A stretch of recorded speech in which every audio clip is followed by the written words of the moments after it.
രാഷ്ട്രീയ ടോക്സിൻ്റെ അടുത്ത വീഡിയോയിലേക്ക് സ്വാഗതം. അങ്ങനെ ലാലേട്ടൻ്റെ ബറോസ് തിയേറ്ററിലെത്തി പ്രേക്ഷകർ കണ്ടു തുടങ്ങിയിട്ടുണ്ട്. അപ്പോൾ നമുക്ക് പറയാനുള്ളതെന്ന് വെച്ചാൽ ഇപ്പം നമ്മൾ ഒരു സിനിമയെക്കുറിച്ച് നമ്മൾ പറയുമ്പോൾ ആദ്യം നമുക്ക് പറയാനുള്ളത് ഇപ്പോൾ ഒരു ഡയറക്ടർ ലാലേട്ടനെ കുറിച്ച് പറയാൻ പറ്റും, അതുപോലെ എൻ്റെ ക്യാമറമാൻ സന്തോഷ് ശിവനെ കുറിച്ച് പറയാൻ പറ്റും. പിന്നെ അത് എനിക്ക് തോന്നുന്നു ഒരു പക്ഷേ അതിൻ്റെ ഒരു സിംഗർ എന്നുള്ള രീതിയിൽ മധു ബാലകൃഷ്ണൻ്റെ ഒരു സൗണ്ട് വെച്ചിട്ട് മധു ബാലകൃഷ്ണൻ ആണ് എന്ന് പറയാൻ പറ്റും. നേരെ മറിച്ച് അതിൻ്റെ ഒരു കോസ്റ്റ്യൂം ഡിസൈനർ ആരാണെന്നോ അല്ലെങ്കിൽ അതിൻ്റെ ഒരു ആർട്ട് ഡയറക്ടർ ആരാണെന്നോ അതിൻ്റെ മ്യൂസിഷ്യൻ ആരാണെന്നോ മറ്റു കാര്യങ്ങളൊന്നും ചോദിച്ചു കഴിഞ്ഞാൽ അതൊന്നും ഓർത്തിരിക്കാൻ പറ്റുന്നില്ല. അതിനകത്ത് പല പേരുകളും ഞാൻ ആദ്യമായിട്ട് കേൾക്കുന്ന പേരുകളുമാണ്. പിന്നെ മറ്റുള്ളവരെ പോലെ നമ്മളൊരു സിനിമ കാണാൻ പോകുമ്പം റിവ്യൂ ചെയ്യണം അല്ലെങ്കിൽ ഒപ്പീനിയൻ പങ്കുവെക്കണം എന്നുള്ള ഒരു ഉദ്ദേശത്തോടു കൂടി ഒരു പേപ്പറും പേനയായിട്ട് തിയേറ്ററിലേക്ക് ഞാൻ ഇന്നുവരെ പോയിട്ടുമില്ല. അങ്ങനെ പോകാനുള്ള എനിക്കൊട്ട് താല്പര്യവുമില്ല. നമ്മളൊരു സിനിമ കാണുന്ന കൂട്ടത്തിൽ നമ്മുടെ മനസ്സിലേക്ക് ആ സിനിമ മൊത്തത്തിൽ എങ്ങനെ വരുന്നുണ്ട് എന്നാണ് ഞാൻ പലപ്പോഴും നോക്കാറുള്ളത്.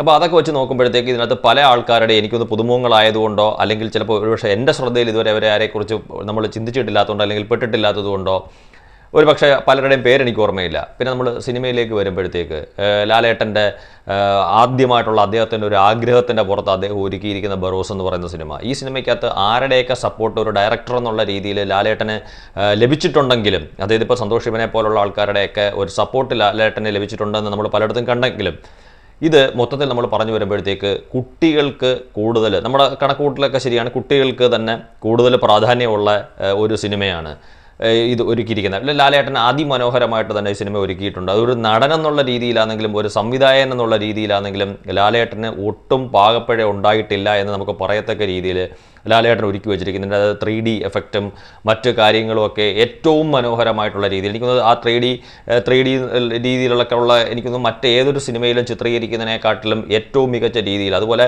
ഒരു ഹോളിവുഡ് സിനിമയോടെ കിടപിടിക്കുന്ന രീതിയിൽ തന്നെയാണ് ലാലേട്ടൻ എന്ന് പറയുന്ന ഒരു നവാഗത സംവിധായകൻ ഈ സിനിമ ഒരുക്കി വെച്ചിരിക്കുന്നത്. എനിക്ക് തോന്നുന്നു അദ്ദേഹത്തിൻ്റെ സിനിമാ ജീവിതത്തിലുള്ള എല്ലാവിധ ഇതുവരെ അതിൽ നിന്ന് കിട്ടിയിരിക്കുന്ന സകലമായ എക്സ്പീരിയൻസും അദ്ദേഹം ഇത്തരത്തിലുള്ളൊരു സിനിമ സംവിധാനം ചെയ്യാൻ വേണ്ടിയിട്ട് അദ്ദേഹം ഉപയോഗിച്ചു എന്നുള്ളതിനകത്ത് അദ്ദേഹത്തിനെ അഭിനന്ദിച്ചേ പറ്റത്തുള്ളൂ. കാര്യം അത്രയും മനോഹരമായിട്ടുള്ള രീതിയിലാണ് അദ്ദേഹം ഈ സിനിമ ഒരുക്കി വെച്ചിരിക്കുന്നത്. പിന്നെ ഇതിനകത്ത് നമ്മൾ ഇപ്പോൾ ചില കാര്യങ്ങളൊക്കെ നമുക്കിതിനകത്ത് കീറി മുറിച്ച് അങ്ങനെയാണ് ഇങ്ങനെയാണ് എന്നൊന്നും നമ്മൾ ചിന്തിക്കേണ്ട കാര്യമില്ല. കാര്യം ഞാൻ പറഞ്ഞ കണക്ക് ഇപ്പം എന്തിനു വേണ്ടി ലാലേട്ടൻ ഇത്തരത്തിലുള്ളൊരു സിനിമ ഒരുക്കി, അല്ലെങ്കിൽ ലാലേട്ടൻ എന്ന് പറയുന്ന ഒരു ഇത്രയും കാലം ഫിലിം ഇൻഡസ്ട്രിയിൽ നിന്ന് അനുഭവ സമ്പത്ത് നേടിയെടുത്ത ഒരാൾ സംവിധായകനായി വന്നപ്പം ഉള്ള ചില കാര്യങ്ങൾ നമുക്കിതിനകത്ത് ഈ പറഞ്ഞ കണക്ക് അതങ്ങ് വിട്ടുകളഞ്ഞിട്ട് ഈ സിനിമ മൊത്തത്തിൽ എങ്ങനെയുണ്ട്, അതായത് ഈ സിനിമ ഒരു സംവിധാനം എന്നുള്ള രീതിയിൽ ലാലേട്ടൻ എങ്ങനെ ഒരുക്കി വെച്ചിരിക്കുന്നത്. ഇപ്പോൾ ഓരോ സീനും എടുത്തു വെച്ചിട്ട് ആ സീനിൽ അങ്ങനെയാണ്, ഈ സീനിൽ ഇങ്ങനെയാണ്, കുറച്ചുകൂടെ നന്നാവണം എന്നൊന്നും പറയുന്നതിനേക്കാട്ടിലുപരി ആ സിനിമ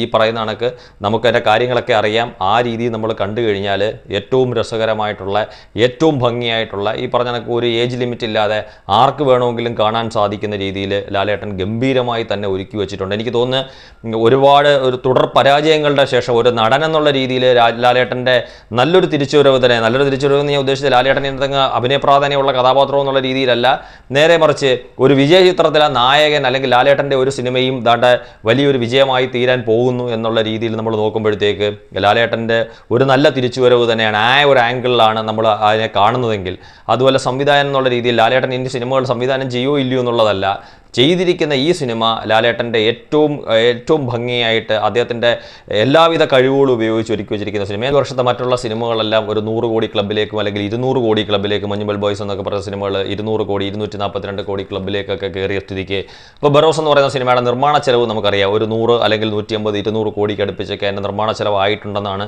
നമുക്ക് മനസ്സിലാക്കാൻ സാധിക്കുന്നത്. അത്തരത്തിലാണെങ്കിൽ ഒരു സിനിമ ഇപ്പം നമുക്ക് ബറോസ് എന്ന് പറയുന്ന സിനിമ ഒരു വേൾഡ് വൈഡ് ആയിട്ടുള്ള ഈ ഒരു റിലീസിൽ അല്ലെങ്കിൽ ഇനി കൂടുതൽ സ്ക്രീനുകളിലേക്ക് ആഡ് ചെയ്യുക വഴി അതൊരു 400 കോടി 500 കോടി ക്ലബിലേക്കൊക്കെ എത്തുന്ന ആദ്യത്തെ ഒരു മലയാള സിനിമയായി തീരട്ടെ എന്ന് നമുക്ക് ആഗ്രഹിക്കാം. Thank U.